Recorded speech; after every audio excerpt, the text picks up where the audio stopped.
Dia nggak punya jaminan tinggal, terus kemudian dia nggak punya jaminan hidup, nggak punya bekal, gitu. Terus kemudian ketika dia ketika beredar di masyarakat, dia dianggap mengancam. Anda bisa bayangkan. Dan itu nggak satu dua orang, banyak. Nah, Cuman makanya masalahnya salah gini. satu Oke. Tadi kan udah 2 solusinya ya? kan mudik gitu. Kenapa? Iya. Lanjutin dulu deh. Tadi kan baru 2 tuh. Yang Ya, katanya minimal 4. Ada lagi oke. nggak? Nah, terus kemudian terkait dengan itu bisa juga kan akan menyebabkan berikutnya ya, poin berikutnya dia akan menyebabkan kenapa kriminalitas bisa tinggi? Karena kebutuhan tidak bisa ditunda. Kebutuhan makan misalnya tidak bisa ditunda untuk interval waktu yang cukup lama.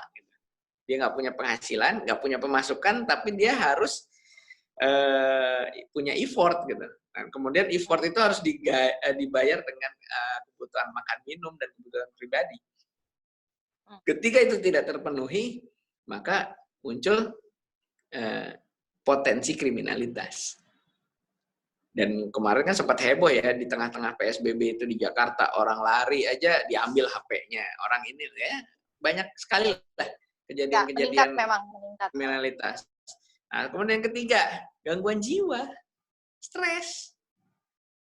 Ya kan? Kalau dia nggak mau kriminal, gitu kan? Dia kondisi kayak begini, kriminal nggak bisa, gitu kan?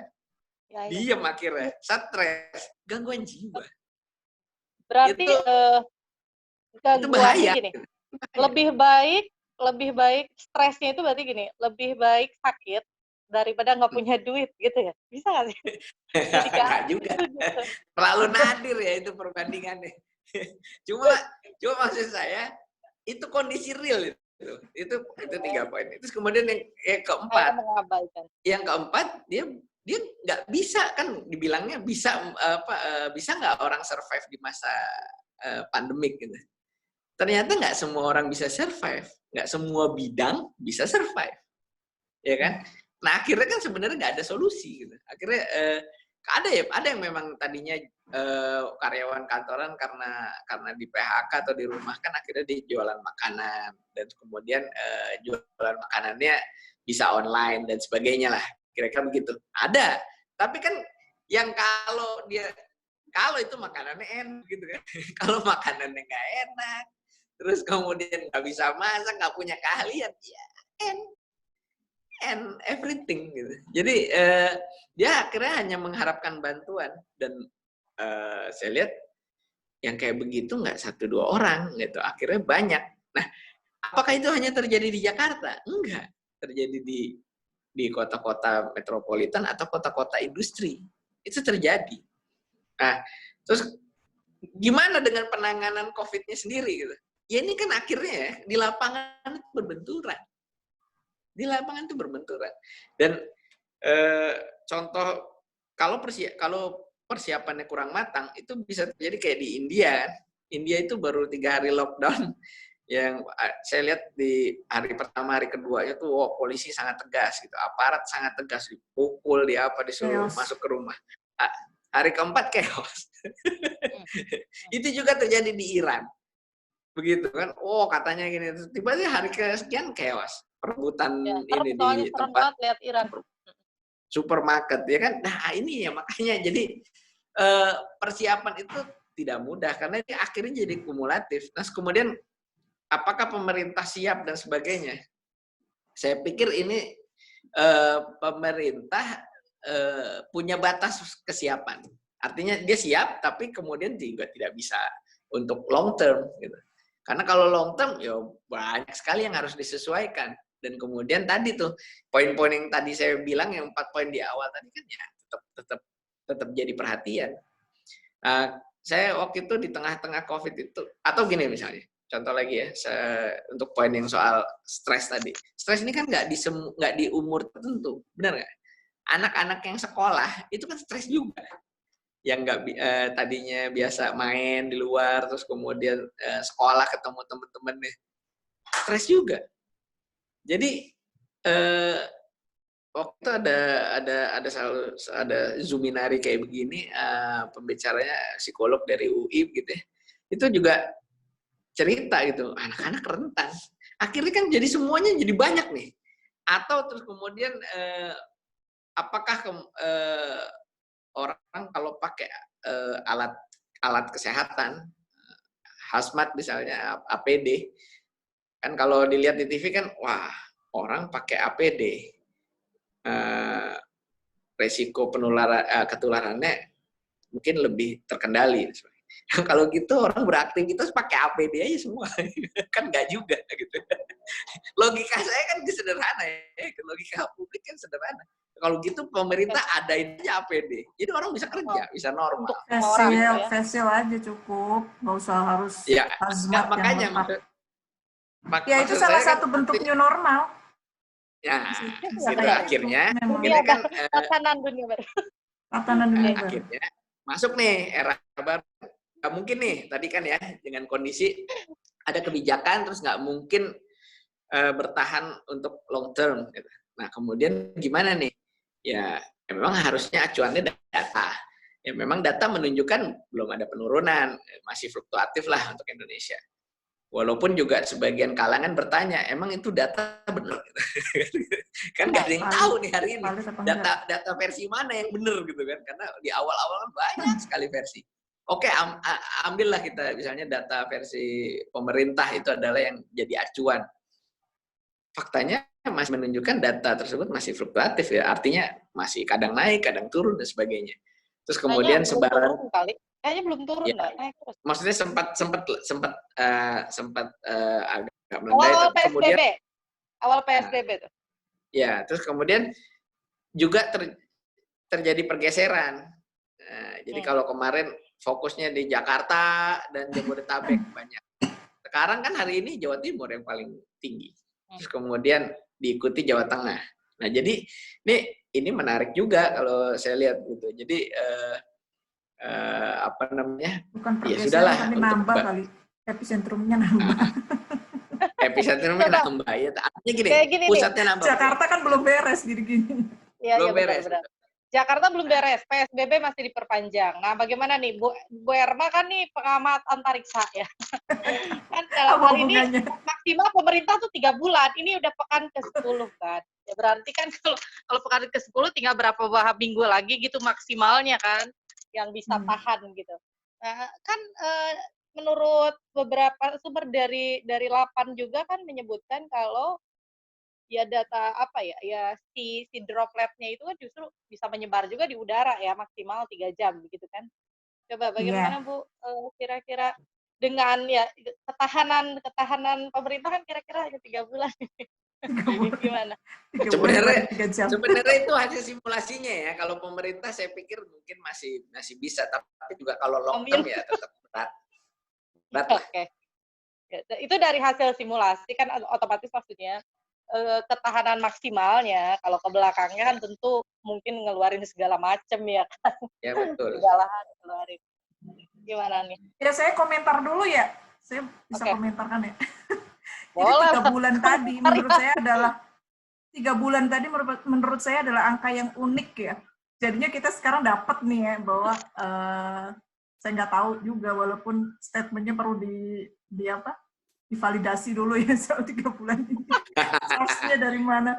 Kita anggap aja oke gitu ya.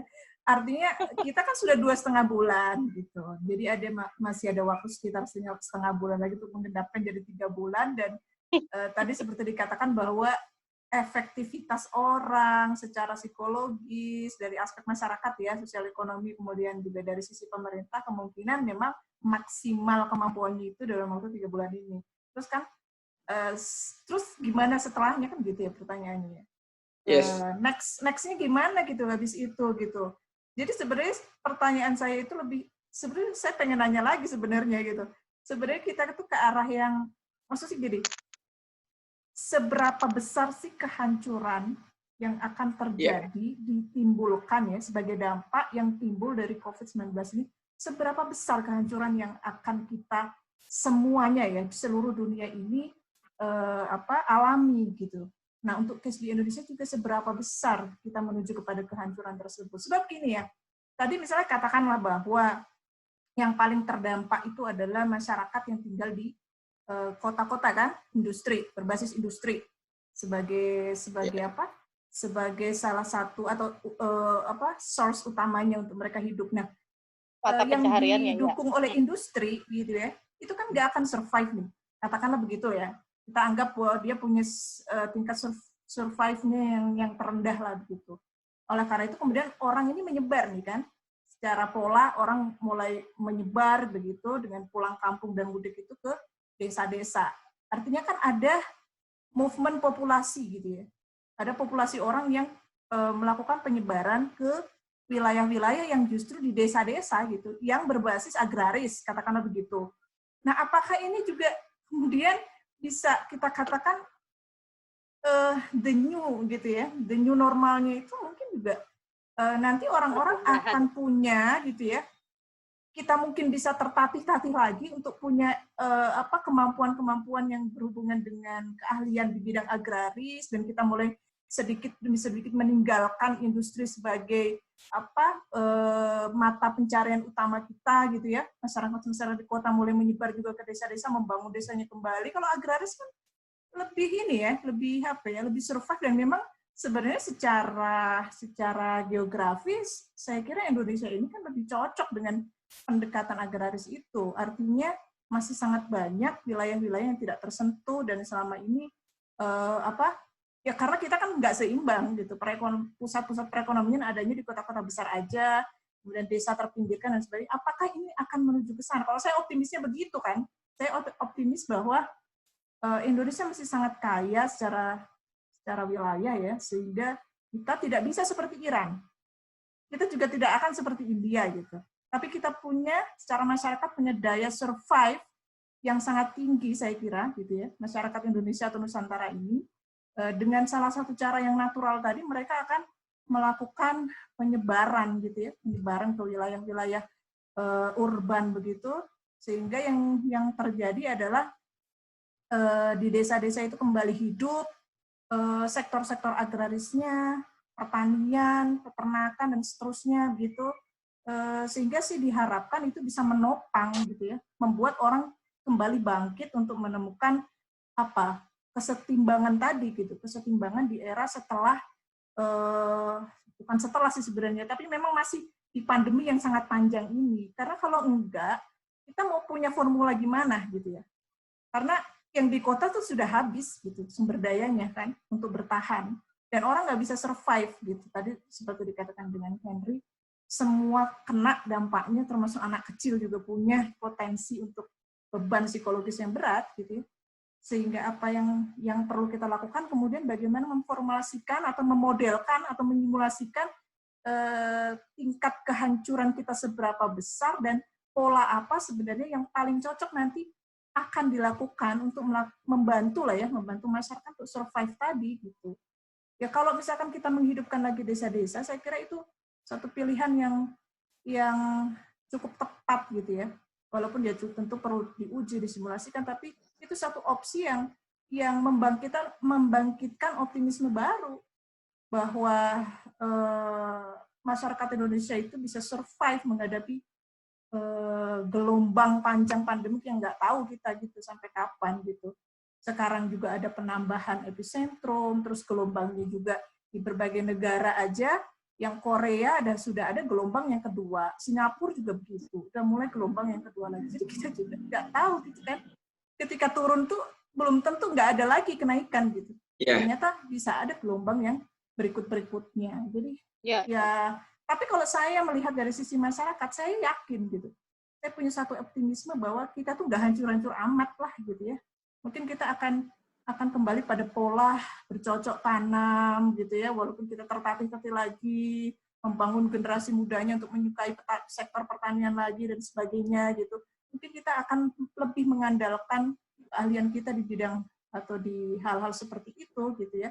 Jadi kita hancurnya mungkin dampaknya hanya sifatnya ekonomi aja gitu, enggak. Dan saya kira kalau dari sisi tadi ya yang kriminalitas dan sebagainya, saya agak kurang setuju gitu ya kalau kita tuh akan chaos dan sebagainya itu, karena sebenarnya jiwa dan mentalnya masyarakat Indonesia itu sebenarnya sudah apa ya, sudah mengalami tekanan yang sedemikian lama dan mereka ternyata selama ini aman-aman aja gitu maksudnya. Jadi mereka 350 tahun ya. Yang nggak diurus pemerintah pun mereka tuh bisa survive gitu loh. Jadi nah karena itu jangan-jangan ini ya, jangan-jangan itu yang jadi masyarakat ya, karena nggak diurus aja survive gitu ya. Kalau gitu ya udah biasa aja. Gak usah dipakai biasa-biasa aja saya gak usah pakai di gitu. lockdown gitu kan. Ya, cuman memang bahan komentar orang kesehatan mereka itu. Jadi makanya jadi sebenarnya kalau saya sih menarik gini Bu Erma ini. Jadi gimana ya? Ini kan yang terdampak yang paling kelihatan itu saat ini kan ekonomi sosial ya. Itu paling kelihatan aja yang nggak harus ini. Jadi ketika ada COVID, tokonya tutup, dia kerja di situ, dia jadi